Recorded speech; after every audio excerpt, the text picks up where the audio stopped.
Jadi kita mengacu pada tujuan negara kita kan untuk mencapai kesejahteraan. Nah, kata sejahtera itu masih menggantung. Artinya apa? Belum mencapai terwujud apa yang diinginkan. Nah, sehingga akibat kesejahteraan ini belum tercapai, berbagai upaya, berbagai cara mereka melakukan ikhtiar bagaimana untuk menunjukkan bahwa mereka akan mencapai kesejahteraan. Nah, akibatnya apa? Untuk mewujudkan kesejahteraan ini ada ketimpangan yang luar biasa. Ya, kita lihat sendiri bagaimana gejolak yang terjadi kemarin.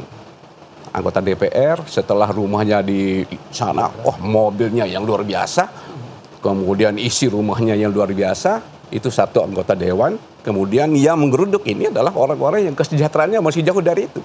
Sehingga akibat ketimpanganlah sehingga mereka memuaskan perasaannya, memuaskan nafsunya untuk membalas. Oh, ini yang kami inginkan gitu.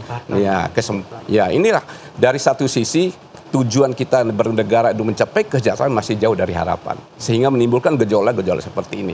Apa yang dikatakan tadi memang sebuah kumulatif.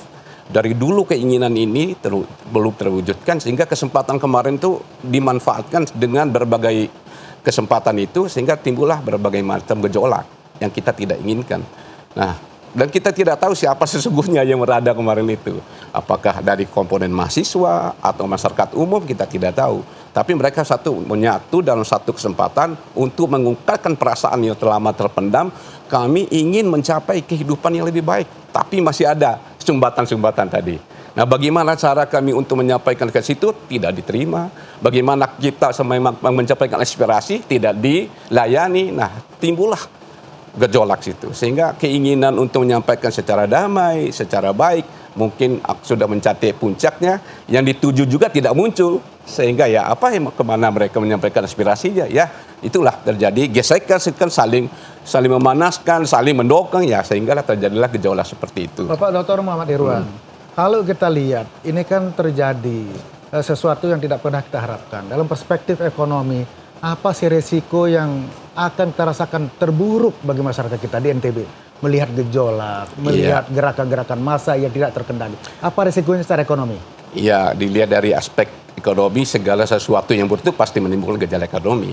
Ya, kita sendiri yang merasakan rugi kan? Contohnya apa, Bapak? Contoh saja. Sehingga seandainya terjadi terus, seperti kemarin, tidak ada yang melakukan berani buka toko, tidak melakukan aktivitas ekonomi, sehingga berbagai kebutuhan masyarakat juga tersendat.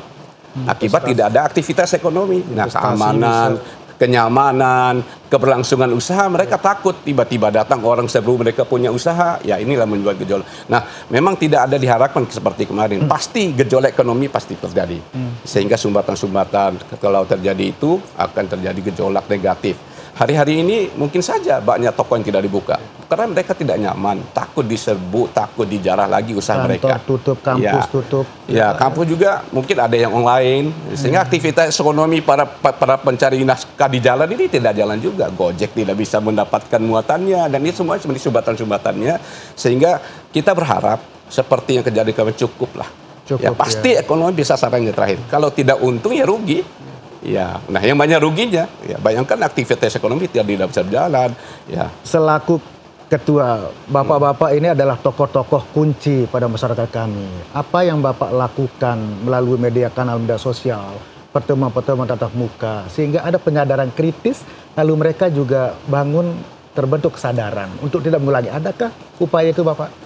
Ya, memang ikhtiar untuk mencapai ke situ belum ya, karena gejolaknya kemarin ya. Tapi sebelum itu kan memang kita berikhtiar bagaimana adik-adik mahasiswa ini dapat memanfaatkan kesempatan hadir di Kota Mataram ini adalah tujuannya untuk menuntut ilmu.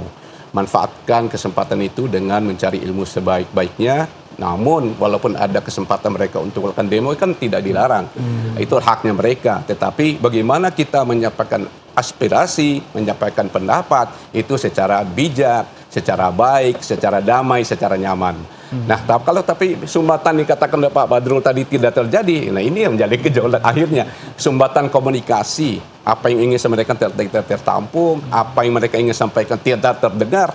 Nah, pada siapa kami mendengar untuk menyampaikan ini? Ya, benda-benda di depan ini menjadi sasarannya. Kan akhirnya aparat yang menerima. Iya, benar menerima. Oke.